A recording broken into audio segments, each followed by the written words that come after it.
Hello friends, आप सभी का स्वागत है आपके अपने यूट्यूब चैनल आपकी पाठशाला में। फ्रेंड्स, मैं बता दूं आपको, हम सॉल्व कर रहे हैं एजुटेरिया 5000 प्लस एमसीक्यू बुक को, जिसमें से प्रैक्टिस सेट 1 हमने अपने पिछले लेक्चर में कंप्लीट कर लिया है। ये हमारा सेकंड वीडियो लेक्चर है जिसमें हम सेट 2 सॉल्व करने वाले हैं। तो चलिए स्टार्ट कर लेते हैं। फ्रेंड्स, ये सेट 2 है। ये सेट 2 है। सेट 1 हमने पहले ही कर लिया है, तो अगर आपने वो नहीं देखा है तो आपको मेरे चैनल पे मिल जाएगा, तो आप उसे भी देख लें। चलिए स्टार्ट कर लेते हैं अपने फर्स्ट क्वेश्चन से। हमारा फर्स्ट क्वेश्चन है, निम्न में से कौन सा मूल अधिकार केवल भारतीय नागरिकों को ही प्राप्त है? आप अपना आंसर टिक करिए, फिर मैं आपको अपना आंसर बताऊंगी। आंसर हो जाएगा ऑप्शन डी, उपयुक्त सभी। फ्रेंड्स, ये तीनों ही मूल अधिकार 15, 16 और 19, 15, 16 और 19 ये तीनों ही केवल भारतीय नागरिकों को प्राप्त हैं, विदेशियों को प्राप्त नहीं हैं। तो आपको ये याद रखना है। चलिए अगला क्वेश्चन करते हैं। निम्न कथन पर विचार करें। राज्यसभा के सदस्यों का कार्यकाल 4 वर्ष का होता है। आपको बताना है कि इसमें कौन सा कथन गलत है। आपको ये ध्यान रखना है, गलत कथन आपको बताना है। तो पहला कथन हो गया, राज्यसभा के सदस्यों का कार्यकाल 4 वर्ष का होता है। दूसरा कथन है, राज्यसभा के लिए कम से कम 35 वर्ष आयु होना आवश्यक है। तीसरा ऑप्शन है, राज्यसभा स्थायी सदन है लेकिन इसके 1/4 सदस्य प्रति दूसरे वर्ष पदमुक्त हो जाते हैं। आपका आंसर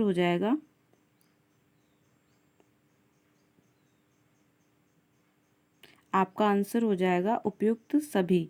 ये सभी ऑप्शन गलत हैं, क्योंकि फ्रेंड्स क्या है, आपको देखना है इसमें कि राज्यसभा के सदस्यों का कार्यकाल 4 वर्ष का नहीं होता है। ये गलत लिखा हुआ है पहले ऑप्शन में, क्योंकि राज्यसभा के सदस्यों का कार्यकाल 6 वर्ष का होता है। दूसरे ऑप्शन में दिया हुआ है कि आयु 35 वर्ष होनी चाहिए। ये भी गलत है, क्योंकि आयु 30 वर्ष होनी चाहिए। और तीसरा ऑप्शन है, इसके 1/4 सदस्य प्रति दूसरे वर्ष पदमुक्त होते हैं, जो कि गलत है, क्योंकि 1/4 सदस्य नहीं होता है, 1/3 सदस्य होता है यहाँ पे। तो आपके सभी ऑप्शन गलत हो जाएंगे। आप आंसर हो जाएगा उपयुक्त सभी, यानी कि सभी गलत हैं। अगला क्वेश्चन है, धन विधेयक को राज्यसभा अधिकतम कितने दिनों तक रोक सकती है? आपका आंसर हो जाएगा ऑप्शन ए, 14 दिनों तक। नेक्स्ट है, कोई व्यक्ति उच्च न्यायालय का न्यायाधीश नियुक्त होने का पात्र होगा जब वह क्या होगा? जब वह होगा भारत राज्य क्षेत्र में कम से कम 10 वर्षों तक न्यायिक पद धारण किया हो, या लगातार 10 वर्षों तक उच्च न्यायालय या न्यायालयों में अधिवक्ता रहा हो। आपका आंसर हो जाएगा ऑप्शन ए।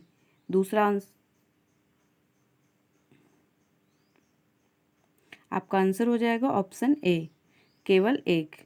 अगला क्वेश्चन है, वित्तीय आपात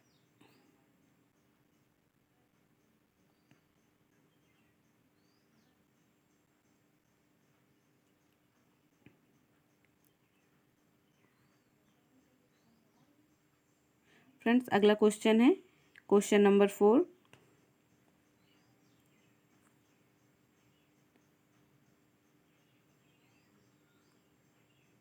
फ्रेंड्स, अगला क्वेश्चन है क्वेश्चन नंबर 4। कोई व्यक्ति उच्च न्यायालय का न्यायाधीश नियुक्त होने का पात्र होगा जब वह भारत राज्य क्षेत्र में कम से कम 10 वर्षों तक न्यायिक पद धारण किया हो, या लगातार 10 वर्षों तक उच्च न्यायालय या न्यायालयों में अधिवक्ता रहा हो। दूसरा ऑप्शन है, उसकी आयु कम से कम 35 वर्ष हो।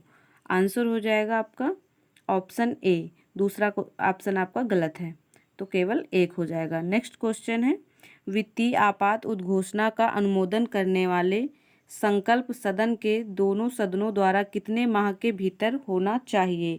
आपका आंसर हो जाएगा ऑप्शन सी, 2 माह। अगला क्वेश्चन है, भारत में पहली बार केंद्र सरकार के विरुद्ध लोकसभा में अविश्वास प्रस्ताव कब लाया गया? आपका आंसर हो जाएगा ऑप्शन बी, 1963। नेक्स्ट है, राज्य के नीति निदेशक तत्वों के प्रवर्तन के लिए किस अनुच्छेद में उपबंध किया गया है? आपका आंसर हो जाएगा ऑप्शन ए, अनुच्छेद 37। अगला क्वेश्चन है, चेलैया समिति का गठन किस वर्ष किया गया था? आपका आंसर हो जाएगा ऑप्शन बी, 1991। अगला क्वेश्चन देखते हैं, निम्न में से किस क्रांति का संबंध कोको उत्पादन या चमड़ा उत्पादन से है? आपका आंसर हो जाएगा ऑप्शन ए भूरी क्रांति।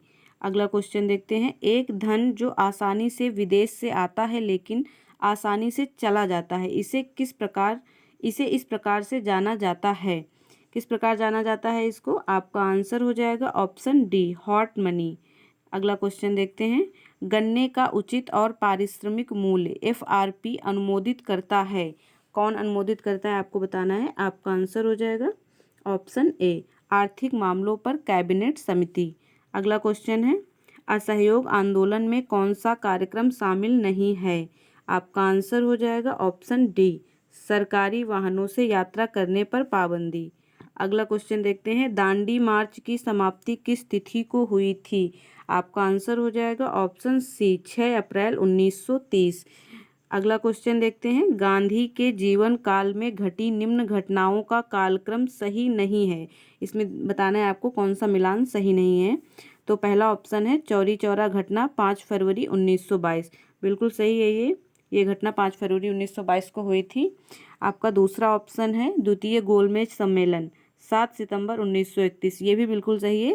द्वितीय गोलमेज सम्मेलन 7 सितंबर 1931 को ही हुआ था।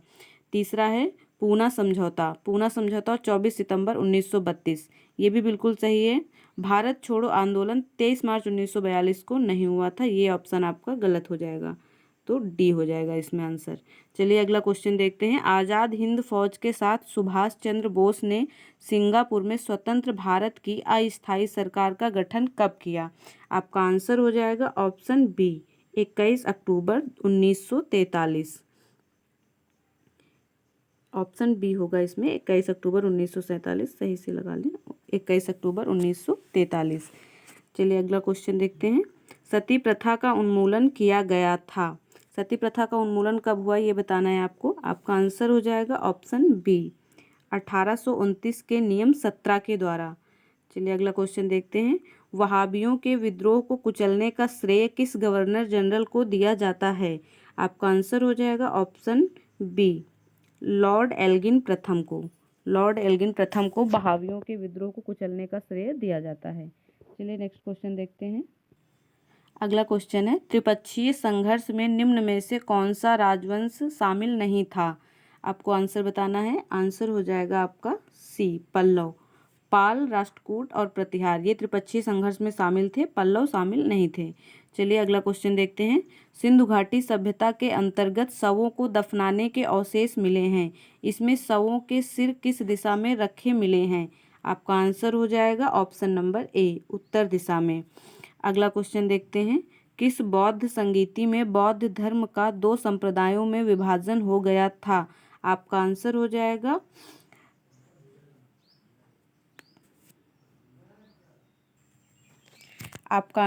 जाएगा ऑप्शन डी चतुर्थ बौद्ध संगीति। चलिए नेक्स्ट देखते हैं, महावीर स्वामी को किस नदी के तट पर कैवल्य की प्राप्ति हुई?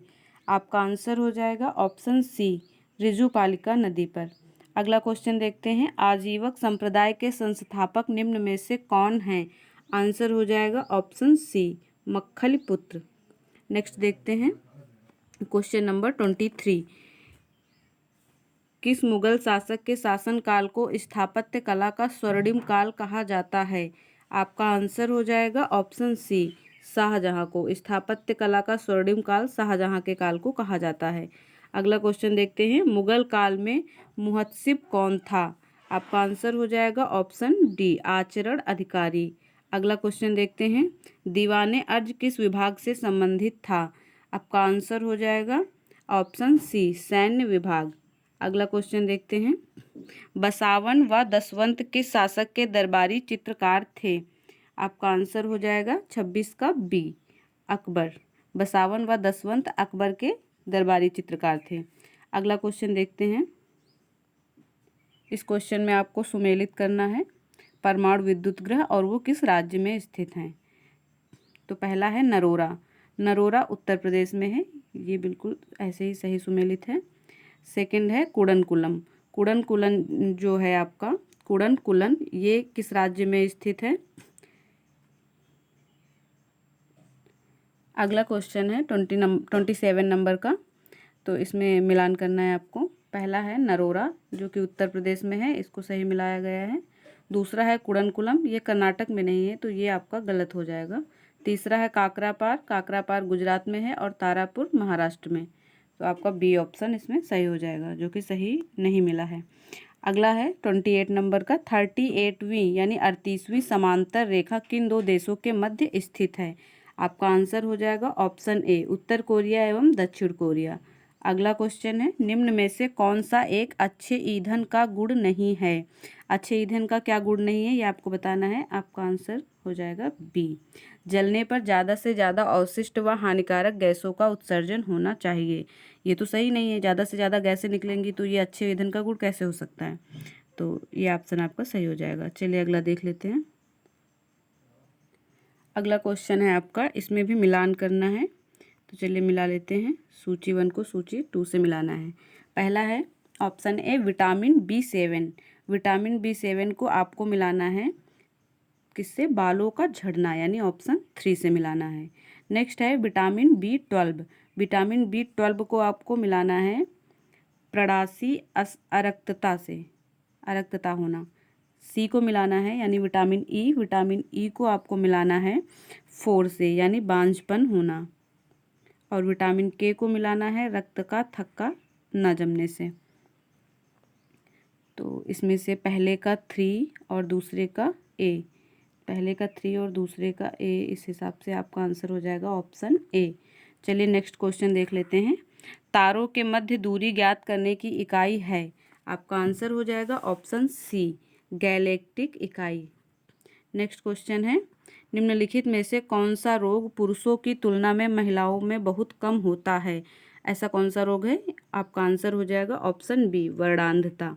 नेक्स्ट क्वेश्चन देखते हैं। हीमोग्लोबिन लाल रक्त कोशिकाओं के अंदर का एक प्रोटीन है और यह निम्न में से किसका वहन करता है? आपका आंसर हो जाएगा ऑप्शन ए ऑक्सीजन का। अगला क्वेश्चन देखते हैं। किसी पदार्थ को एक अवस्था से दूसरी अवस्था में बिना तापमान में बदलाव के परिवर्तन होने के लिए आवश्यक ऊष्मा की मात्रा क्या होती है? आपका आंसर हो जाएगा ऑप्शन डी गुप्त ऊष्मा। अगला क्वेश्चन देखते हैं। निम्नलिखित कोशिका अंगों में से किस में न्यूक्लिक अम्ल नहीं पाया जाता है? आपका आंसर हो जाएगा ऑप्शन डी जीव द्रव्य। अगला क्वेश्चन है, निम्न में से कौन सा विटामिन ए का अच्छा स्रोत नहीं है? विटामिन ए का अच्छा स्रोत नहीं है ये बताना है आपको, नहीं है ध्यान में रखना है। आपका आंसर हो जाएगा 36 का सी जंतुओं के यकृत एवं गुर्दे। अगला क्वेश्चन देख लेते हैं। 37 नंबर का क्वेश्चन है, इसमें भी आपको मिलान करना है, तो चलिए मिला लेते हैं।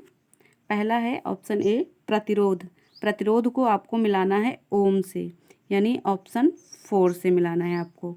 सेकंड है विद्युत प्रवाह, विद्युत प्रवाह को आपको मिलाना है एम्पियर से यानी ऑप्शन 1 से। फिर तीसरा है बल, बल को आपको मिलाना है, बल को मिलाना है न्यूटन से, बल न्यूटन। और फिर चौथा है पावर, पावर को आपको मिलाना है वॉट से, पावर को वॉट से। अब अपना आंसर देख लीजिए, पहले का चौथा, तो पहले का चौथा बी ऑप्शन है, बी ऑप्शन आपका सही हो जाएगा। चलिए अगला देखते हैं। धातुओं में सबसे कम घनत्व वाला तत्व कौन सा होता है? आपका आंसर हो जाएगा option B lithium. Next question देख लेते। 39 नंबर का क्वेश्चन है। प्राकृतिक रबड़ के बारे में निम्न में से कौन सा कथन सही है?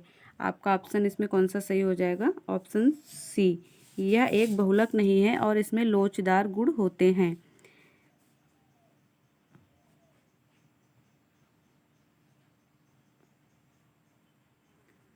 थर्टी 39 नंबर का क्वेश्चन कर लेते हैं। प्राकृतिक रबर के बारे में निम्न में से कौन सा कथन सही है? ऑप्शन ए यह एक प्राकृतिक बहुलक है और इसमें लोचदार गुण होते हैं। ऑप्शन ए आपका सही आंसर हो जाएगा। 40 नंबर का क्वेश्चन है। किसी तत्व का रासायनिक गुण निम्न में से कौन तय करता है? आंसर हो जाएगा ऑप्शन सी इलेक्ट्रॉन की संख्या। नेक्स्ट है, देवप्रयाग किन नदियों के संगम पर स्थित है? किन दो नदियों के संगम को देवप्रयाग कहते हैं ये बताना है आपको। आपका आंसर सही हो जाएगा ऑप्शन ए भागीरथी और अलकनंदा। भागीरथी और अलकनंदा जहाँ पे मिलते हैं उसको देवप्रयाग कहा जाता है, वही आपसे पूछा गया है। चलिए अगला क्वेश्चन देखते हैं। निम्नलिखित में से किस राज्य से कर्क रेखा बीचों बीच गुजरती है? तो ये आपको पता होना चाहिए, बहुत ही सरल क्वेश्चन है। आंसर आपका हो जाएगा ऑप्शन सी, मध्य प्रदेश। चलिए अगला क्वेश्चन देख लेते हैं। निम्नलिखित में से कहाँ सर्वाधिक जैव विविधता पाई जाती है? आपका आंसर हो जाएगा ऑप्शन सी, उष्णकटिबंधीय वर्षा वन। चलिए अगला क्वेश्चन देखते हैं। निम्नलिखित में कौन सुमेलित नहीं है? इनमें से कौन सुमेलित नहीं है ये आपको बताना है। आपका आंसर हो जाएगा 44 का बी, रोहिला राष्ट्रीय उद्यान। ये आपका सुमेलित नहीं है, तो यही आपका सही आंसर हो जाएगा, ऑप्शन बी। बाकी सारे सुमेलित हैं। बांधवगढ़ राष्ट्रीय उद्यान मध्य प्रदेश में है, बांदीपुर राष्ट्रीय उद्यान कर्नाटक में है और सिमलीपाल उड़ीसा में है। चलिए अगला क्वेश्चन देखते हैं। निम्नलिखित में कौन शीत महासागरीय जलधारा नहीं है? क्वेश्चन नंबर 45 का आपका आंसर सही हो जाएगा डी, अग्लुहास। अग्लुहास जो है वो शीत जलधारा नहीं है। चलिए अगला क्वेश्चन देखते हैं। निम्नलिखित में से किस नदी को दक्षिण भारत की गंगा कहा जाता है? दक्षिण भारत की गंगा कहा जाता है कावेरी नदी को। देखिए फ्रेंड्स, ये बहुत ही मतलब कन्फ्यूज़न क्रिएट करने वाला क्वेश्चन है कि दक्षिण भारत की गंगा कहा जाता है कावेरी को और दक्षिण की गंगा कहा जाता है गोदावरी को, तो इसे आपको याद रखना है। चलिए अगला क्वेश्चन देखते हैं। प्रशांत महासागर क्षेत्र में रिंग ऑफ फायर किस लिए जाना जाता है? क्वेश्चन नंबर 47 है। इसका आंसर हो जाएगा आपका option B, Jwalamukhi. Ring of fire किस लिए जाना जाता है? ज्वालामुखी के लिए।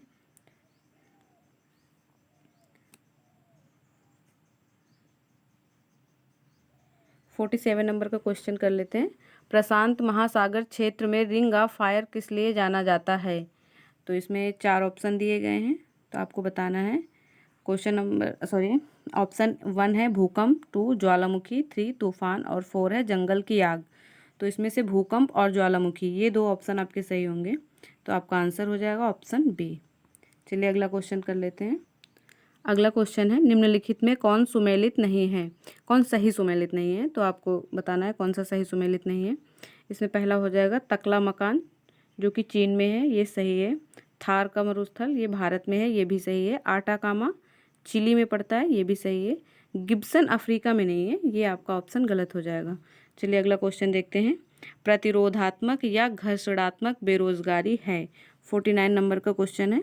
आपका आंसर हो जाएगा इसमें ऑप्शन सी, व्यवसाय या रोजगार परिवर्तन की प्रक्रिया के दौरान व्यक्ति का कुछ समय के लिए जो बेरोजगार होना होता है वही होता है प्रतिरोधात्मक या घर्षणात्मक बेरोजगारी। चलिए अगला क्वेश्चन देखते हैं, आखिरी क्वेश्चन है ये।